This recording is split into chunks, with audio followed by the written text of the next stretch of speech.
Good evening বন্ধুসকল আৰু এটা নতুন ভিডিঅ'ৰ সৈতে মই ইফতিকাৰ আপোনালোকক স্বাগতম জনাইছো ইনফো এণ্ড সলিউশন সিস্টেমলৈ। তো বন্ধুসকল মই আজি আপোনালোকৰ সন্মুখত বহুতো গুৰুত্বপূৰ্ণ ভিডিঅ' আজি আলোচনা কৰিবলৈ গৈ আছো।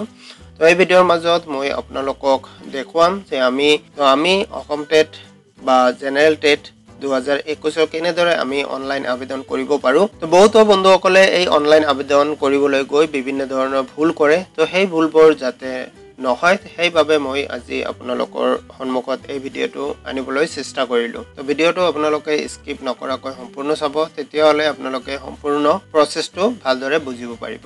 তো ভিডিঅ'ৰ মাজলৈ যোৱাৰ আগতে মই আপোনালোকক অনুৰোধ জনাব বিচাৰিছো, যদি আপুনি এই চেনেলত নতুন আহি থাকে তেতিয়াহলে আপুনি চেনেলটো সাবস্ক্ৰাইব কৰি আমাৰ লগত জড়িত হৈ যাওক, কাৰণ আমি এই ধৰণৰ আৰু বহুতো নতুন ভিডিঅ' আপোনালোকৰ বাবে লৈ আহিম। তো আহক আৰু বেছি পলম নকৰি আমি ভিডিঅ'ৰ মাজলৈ যাওঁ।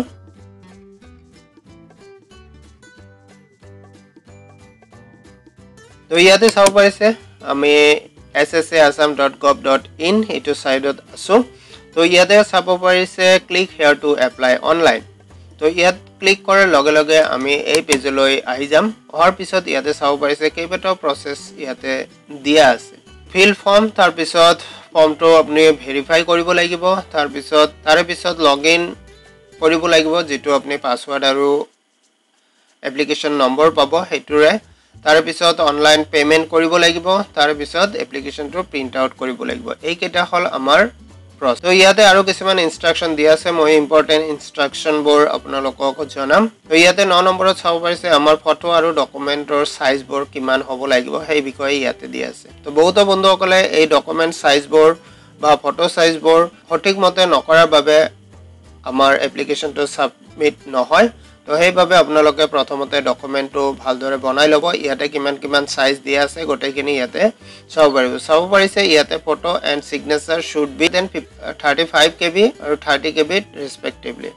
আপোনাৰ ফটো লাগিব 35 KB আৰু সিগনেচাৰ লাগিব 30 KB।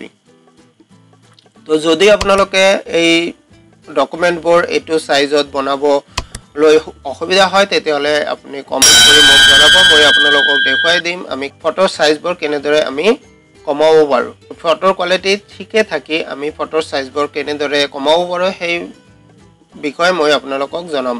তাৰ পিছত ডকুমেন্টটো ইয়াতে চাব পাৰিছে 350 KB ৰ ভিতৰত লাগিব আৰু ইয়াৰ সাইজ হ'ব লাগিব, উইডথ লাগিব 350 আৰু হাইট লাগিব আপোনাৰ 550। তো এইখিনিয়ে হল আপোনাৰ ফটো, সিগনেচাৰ আৰু ডকুমেন্টৰ সাইজ। তো ইয়াতে আৰু বিশেষ চাব লগা নাই। তাৰ পিছত ইয়াতে আপোনালোকে নেক্সট কৰিব। নেক্সট কৰাৰ পিছত ইয়াতে এই ফৰ্মটো আহি যাব। অহাৰ পিছত আপোনালোকে ইয়াতে চাব পাৰিছে ক্যান্ডিডেটস পাৰ্সোনাল ইনফৰমেশন। তো ইয়াতে প্ৰথমতে আছে এপ্লাই ফৰ। তো এপ্লাই ফৰত ইয়াতে লোৱাৰ প্ৰাইমাৰী, আপাৰ প্ৰাইমাৰী আৰু দিয়া আছে বোথ। যদি আপুনি অনলি লোৱাৰ প্ৰাইমাৰী কৰিব পাৰে তেতিয়াহলে আপুনি লোৱাৰ প্ৰাইমাৰী সিলেক্ট কৰিব, আৰু যদি আপাৰ প্ৰাইমাৰী কৰে তেতিয়াহলে আপাৰ প্ৰাইমাৰী সিলেক্ট কৰিব। কিন্তু যদি দুটাতে কৰে তেতিয়া আপোনালোকে বেলেগকৈ এপ্লিকেশন নকৰিব। দুটা পেপাৰত এপ্লাই কৰে তেতিয়াহলে আপোনালোকে বোথ ইয়াতে সিলেক্ট কৰিব, LP এণ্ড UP। বন্ধুসকল এটা কথা মনত ৰাখিব, যদি আপুনি দুটা পেপাৰত এপ্লাই কৰে তেতিয়াহলে লোৱাৰ আৰু আপাৰ দুটা বেলেগকৈ এপ্লিকেশন নকৰিব, তেতিয়াহলে আপোনাৰ হয়তো সেন্টাৰ বেলেগ পৰিব, তেতিয়াহলে আপোনাৰ এক্সাম দিওতে প্ৰবলেমত পৰিব। তো এইভাবে আপোনালোকে যদি দুটাতে পৰীক্ষা দিব বিচাৰিছে তেতিয়াহলে বোথ ইয়াতে সিলেক্ট কৰিব। তাৰ পিছত ইয়াতে চাব পাৰিছে candidate name, candidate father name, candidate mother's name, guardian name. তাৰ পিছত ইয়াতে চাব পাৰিছে ডেট অফ বাৰ্থ আৰু জেন্ডাৰটো সিলেক্ট কৰিব আৰু আপোনাৰ কৰেসপন্ডেন্স এড্ৰেছটো ইয়াতে দিব। তাৰ পিছত ইয়াতে চাব পাৰিছে সিটি, আপুনি কোনটো ডিস্ট্ৰিক্টৰ পৰা হয় সেইটো ডিস্ট্ৰিক্ট আপোনালোকে ইয়াৰ পৰা সিলেক্ট কৰি ল'ব। তাৰে পিছত ষ্টেট আপোনালোকে জানে পিন কোডটো দিব। তো ইয়াতে দিব দিছে আপোনাৰ মোবাইল নাম্বাৰ, তাৰ পিছত দিছে অল্টাৰনেট কন্টেক্ট অৰ মোবাইল নাম্বাৰ। তো আপোনালোকে নিশ্চয় দুটা মোবাইল নাম্বাৰ ইয়াতে ব্যৱহাৰ কৰিব। এটা মোবাইল হয়তো কেতিয়াবা আপোনাৰ বেয়া হ'ব পাৰে বা কল কেতিয়াবা নালাগিব পাৰে, সেইভাবে আপোনালোকে অল্টাৰনেট এটা নম্বৰ ইয়াতে দিব। তাৰে পিছত ইয়াতে আপুনি চাব পাৰিছে ইমেইল ID। তো আপোনালোকে এটা সঠিক ইমেইল আইডি ইয়াতে দিব আজিকালি সকলোৰে ইমেইল আইডি আছে তো এইভাবে আপোনালোকে ইয়াতে এটা সঠিক ইমেইল আইডি দিব পৰৱৰ্তী যদি কেতিয়াবা কমিউনিকেশ্যন কৰে তেতিয়া আপোনাৰ ইমেইলত হয়তো কৰিব পাৰে তাৰে পিছত ইয়াতে আছে নেশনালিটি তো নেশনালিটি ইয়াতে চাব পাইছে ইণ্ডিয়ান বুলি আছে ইয়াতে ইণ্ডিয়ান বুলি আপোনালোকে সিলেক্ট কৰিব তাৰে পিছত ইয়াতে চাব পাইছে জোন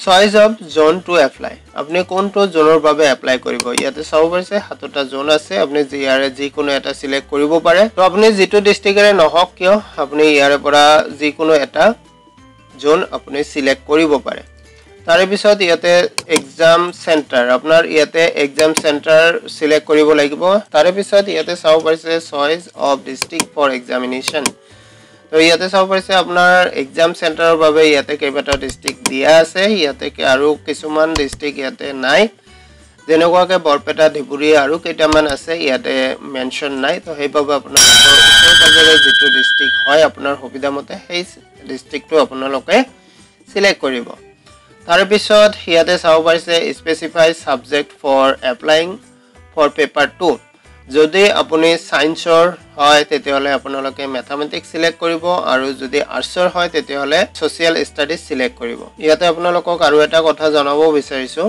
যদি কোনোবা সায়েন্সৰ ক্যান্ডিডেট সোশ্যাল ষ্টাডি লৈ এক্সাম দিব বিচাৰিছে তেতিয়াহলে এটো আপোনালোকে এক্সাম দিব পাৰিব আৰু যদি কোনো আৰ্টছৰ ক্যান্ডিডেট ম্যাথমেটিক্স লৈ পৰীক্ষা দিব বিচাৰিছে তেতিয়াহলে আপোনালোকে দিব পাৰিব ইয়াতে সিলেক্ট কৰিব পাৰিব তাৰে পিছত ইয়াতে চাব পাইছে মিডিয়াম অফ টেক্সট বুক আপুনি কোনটো ল্যাঙ্গুৱেজত বা কোনটো ভাষাত আপোনালোকে পৰীক্ষা দিব বিচাৰিছে হেতু আপোনালোকে ইয়াতে সিলেক্ট কৰিব তো ইয়াতে অসমীয়া বেঙ্গলী বড়ো হিন্দী এন্ড ইংলিশ তো ইয়াতে আপুনি যি কোনো এটা ল্যাঙ্গুৱেজ সিলেক্ট নকৰে কিয় আপোনাৰ বুকলেটত এই গোটেইকেটা ভাষা থাকিব যেটো ল্যাঙ্গুৱেজত আপোনালোকে পৰীক্ষা দিব বিচাৰিছে আপোনালোকে হেতু ইয়াতে সিলেক্ট কৰিব তাৰে পিছত ইয়াতে চাব পাইছে ফাৰ্স্ট ল্যাঙ্গুৱেজ তো ফাৰ্স্ট ল্যাঙ্গুৱেজ ইয়াতে চাব পাইছে আসামিজ বেঙ্গলী বড়ো গাৰো হিন্দী তো ইয়াতে কেইবাটাও ভাষা ইয়াতে দিয়া আছে ইয়াৰে মাজৰ পৰা আপোনাৰ যেটো প্ৰথম ল্যাঙ্গুৱেজ হয় হেতু আপোনালোকে ইয়াৰ পৰা সিলেক্ট কৰিব আৰু আপোনাৰ সেকেন্ড ল্যাঙ্গুৱেজ যেটো হয় হেতু ইংলিশ হয় হেতু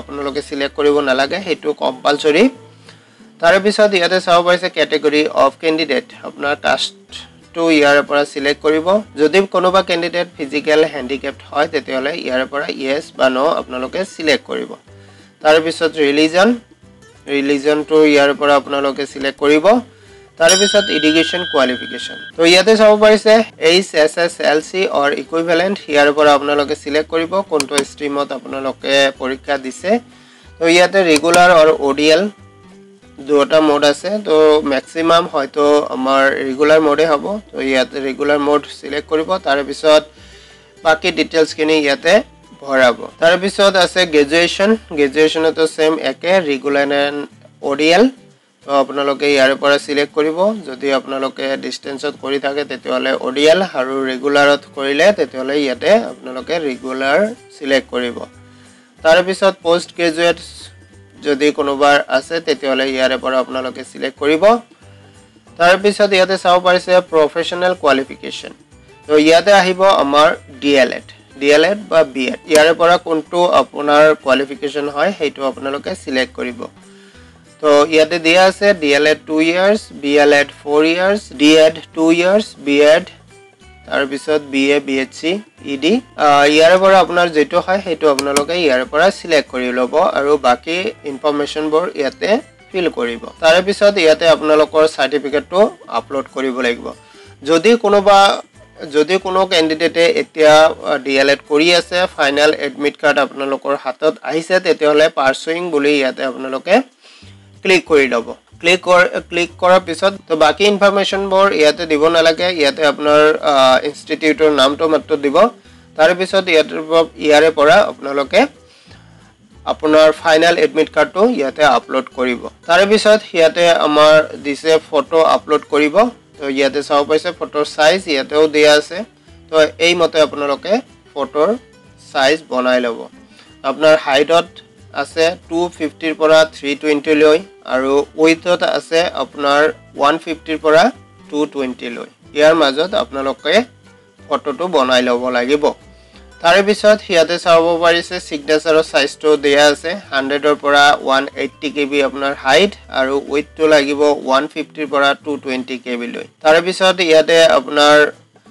পাসওয়াৰ্ড দিব পাসওয়াৰ্ড আপোনালোকে ইয়াতে চাব পাৰিছে minimum 8 character and maximum 12 character পাসওয়াৰ্ডটো মিক্স কৰি বনাব capital letter small letter number আৰু স্পেশাল ক্যাৰেক্টাৰ তো এনেদৰে আপোনালোকে পাসওয়াৰ্ডবোৰ সিলেক্ট কৰিলে পাসওয়াৰ্ডবোৰ খুব ষ্ট্ৰং হয় তাৰে পিছত ইয়াতে ডিক্লেৰেচনত ক্লিক কৰি আপোনালোকে সাবমিট বটনত ক্লিক কৰিব ক্লিক কৰাৰ পিছত আপোনালোকৰ এপ্লিকেশনটো সম্পূৰ্ণ হ'ব তাৰে পিছত আহিব আপোনালোকৰ পেমেন্ট প্ৰসেস মই আপোনালোকক ইয়াৰ পিছৰ ভিডিওত সম্পূৰ্ণ লাইভ কেনেদৰে আপোনালোকে এপ্লাই কৰিব সেইটো মই আপোনালোকক দেখুৱাই দিম পেমেন্ট কেনেদৰে কৰিব পাৰে সেই বিষয়েও মই আপোনালোকক দেখুৱাই দিম কেনেদৰে আপোনালোকে পেমেন্টটো কৰিব তো আজি মাত্ৰ এইখিনি আপোনালোকক জনাবলগীয়া আছিল তো ভিডিওটো যদি ভাল লাগে তেতিয়াহলে লাইক এটা নিশ্চয় কৰিব আৰু শেয়াৰ কৰিব যিমান পাৰে সিমান শেয়াৰ কৰিব যাতে কোনো বন্ধুসকলৰ এই এপ্লিকেশন কৰোতে ভুল নহয় তো আজিৰ ভিডিও এইখিনিয়ে লগ পাম পৰৱৰ্তী ভিডিওৰ হৈতে